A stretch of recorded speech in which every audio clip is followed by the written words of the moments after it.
Hello everybody and welcome back to 10 Minute Reviews. Jason here bringing you today's video. The fuzzy one floating around is Freya. She's also bringing you today's video. And today I want to talk about a new author and a new book that I ran across the other day that I thought was pretty entertaining and I wanted to talk about. Please don't forget to hit the like and subscribe buttons, guys. We're a small family channel. We just love to talk about books. We're going to continue doing this no matter what, but the support would mean a lot to us. So today I want to talk about G.D. Brooks and his book Dashing Devil. Dashing Devil. Now, we talk about a lot of genres on here: Western, sci-fi, fantasy, and some of the wink wink nudge nudge subgenres. And this, of course, falls into that one. But this one goes with one of my prefers, which is one of my favorites, I suppose, which is the superhero genre.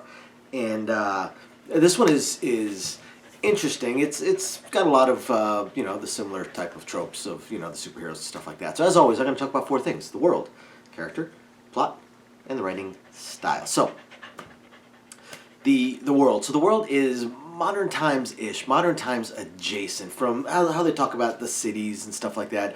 It's definitely not our world. In fact, it's very, very similar to a couple of the other superhero books that I've reviewed, where you've got your cities, and then you've got like wastes and wastelands outside of the cities, because the planet itself is not Earth. Basically, they have this backstory of how humanity traveled across the stars. I don't remember the reason why, but humanity traveled across the stars, colonized a planet, and this planet already had indigenous life, and it was monstrous indigenous life with that had superpowers, unexplainable abilities and superpowers. And what ended up happening with humanity was, as the generations started to occur, or as the population expanded, generations started to be born with superpowers, until that kind of became a thing, and it helped humanity survive this planet with these superpowered monsters and stuff like that. And now we're 1,000 generations down, or however many. I don't think we're that far. I don't think we're 100,000 years into the future, but we're couple thousand years into the future, 1,000 years into the future, whatever it may be. They've got established cities, established government, established everything, established technology. It's very, very modern times adjacent as far as technology goes. And now we've got the superpowers. But there's a couple of interesting twists with the superpowers. The first thing is that the superpowers that tend to change the body, we're all familiar with these from superpowered books that we've read in the past. The ones that tend to change the body have a tendency historically to change the mindset as well, to where they start acting more along with how they appear. For instance, if you look like a anthropomorphic cat, then there's a chance that you might go feral and start stalking and hunting people, or just go bad, or start licking. If you're an anthropomorphic dog, you might be curled up in the corner licking your balls eventually. It's interesting, which leads us into the main character. The main character's name is Boyd, and Boyd grew up in their superpowered system, the PAC's powered something, I can't remember, but basically it was almost like an orphanage.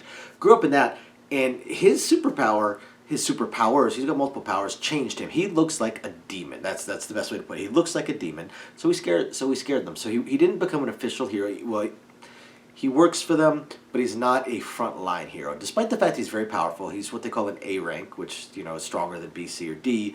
Only one that he's not stronger than would be the S ranked superheroes, and even that, he's very borderline. Very borderline. They do allude to the fact that he has, in personal combat, defeated S ranked superheroes in the past.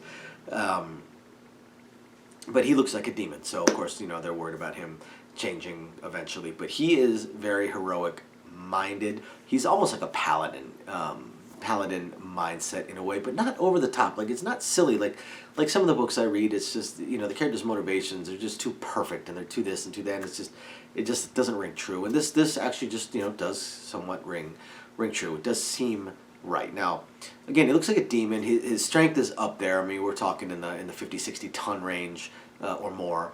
And he has other power. Obviously, he can fly. He's got wings that are like 30 feet across, 60 feet across, something like that.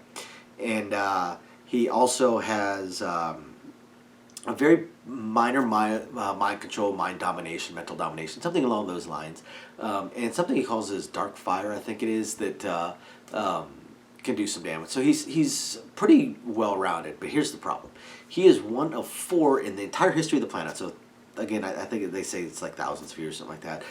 Only in the entire history of the planet have 4 enhancers ever appeared. He has the ability. One of his powers is the ability to enhance and strengthen the powers of other supers. But of course, this is being a wink wink nudge nudge book.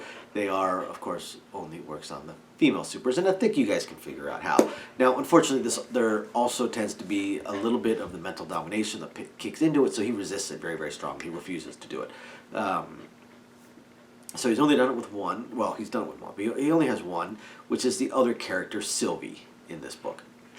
And that will kind of lead a little bit into the plot. So the plot line, we've got Sylvie, who's sort of the main hero of this city, and kind of a team of 1 for right now. They hope that he will expand a team into a team of superpowered females that are all S rank, and then he is the support person. Now, naturally, things don't always work out the way they want, so he has to make an appearance, and he makes an appearance, and he kind of saves the day, and